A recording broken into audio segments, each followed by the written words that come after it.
या ठिकाणी रुटीन पद्धतीने निवासी अनिवासी औद्योगिक याचे दर आपण दरवर्षी ठरवतो. म्हणजे नवी मुंबई शहराला प्रत्येक घटकाला कुठल्या दराने कर लावला जाईल तो त्यामध्ये टक्केवारी आहे. Square assessment property tax assessment केले जाते. आपल्या प्रॉपर्टी टॅक्स डिपार्टमेंट प्रत्येक जी प्रॉपर्टी टॅक्सची जी आहे नोंद त्याची असेसमेंट करते. त्याची असेसमेंट व्हॅल्यू त्या ठिकाणी काढते आणि त्याच्या टक्केवारीमध्ये टॅक्स लावते. जो श्रीमंत असेल त्याची असेसमेंट व्हॅल्यू जास्त येईल, ज्याचं मोठं घर आहे त्याची असेसमेंट व्हॅल्यू जास्त येईल, ज्याचं छोटं घर आहे त्याची असेसमेंट व्हॅल्यू कमी येईल. त्या ठिकाणी मी आता जसं गणेशजी नाईक साहेबांनी सांगितलेलं आहे की मागील 20 वर्ष आपली कुठल्या घरपट्टी पाणीपट्टीमध्ये वाढ झाली नाही आणि यापुढे देखील 20 वर्ष घरपट्टी पाणीपट्टीमध्ये वाढ होणार नाही.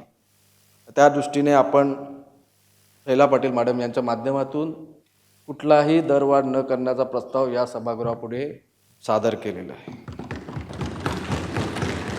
हे देखील खरं आहे, 500 स्क्वेअर फीटच्या घरांना घरपट्टीमधून माफी देण्याचा त्या ठिकाणी आपण शब्द त्या ठिकाणी दिलेले आहे.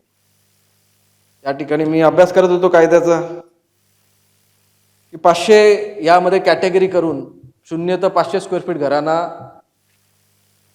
टॅक्समध्ये सवलत, टॅक्समध्ये 0 टॅक्स लावू शकतो का, अशी कुठले अधिकार किंवा तरतूद आपल्या कायद्यामध्ये आहे का मी बघत होतो. पण सामान्य कर जो प्रॉपर्टी टॅक्स त्यामध्ये 12% कमी टॅक्स लावू नये अशा प्रकारची तरतूद आल्यामुळे आपण तो 0 टॅक्स कोणावरती लावू शकत नाही. आणि ज्याप्रमाणे विरोधी पक्षनेते यांनी सांगितलं की या सभागृहाने 0 ते 500 आणि 500 ते 750 अशा 2 स्लॅबमध्ये कशा प्रकारची सवलती आपल्या मालमत्ता कर धारकांना असेल तसा ठराव या सभागृहाने पारित केलेला आहे.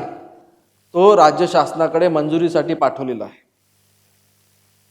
जोपर्यंत राज्य शासन मंजुरी देत नाही ती सवलत अंमलात येऊ शकत नाही. आणि जोपर्यंत आपली ती सवलत अंमलात येऊ शकत नाही तोपर्यंत याच रुटीन पद्धतीने आपल्याला या शहरावरती आपल्याला कराचे दर लावावे लागतील. आता मी फक्त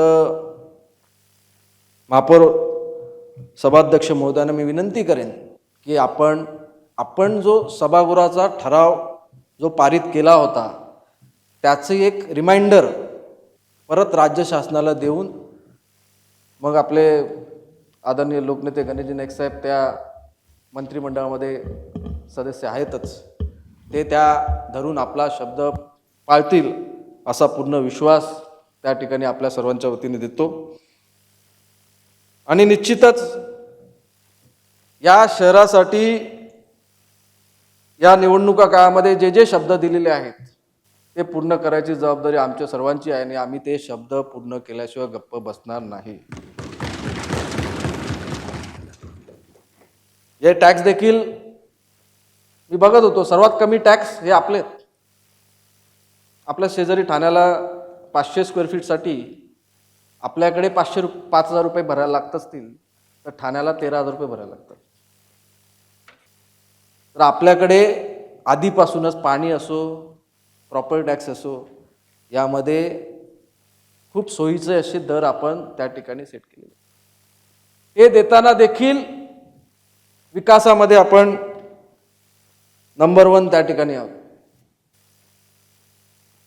तर निश्चितच मागील वर्षापासून हे जे दर आपण रुटीन पद्धतीने 20 फेब्रुवारी किंवा त्याच्यापूर्वी जे निश्चित करतो त्यामध्ये कुठलाच बदल न करून आपण आपल्या नाईक साहेबांचा शब्द राखण्याचं काम या ठिकाणी करत आहोत, याचा मला अभिमान आहे. आणि नवी मुंबईच्या सर्व जनतेला याचा आनंद आहे. या ठिकाणी मी सभाध्यक्ष महोदयांना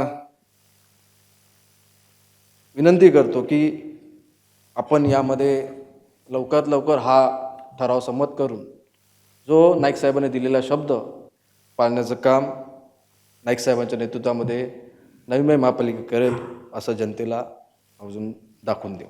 धन्यवाद.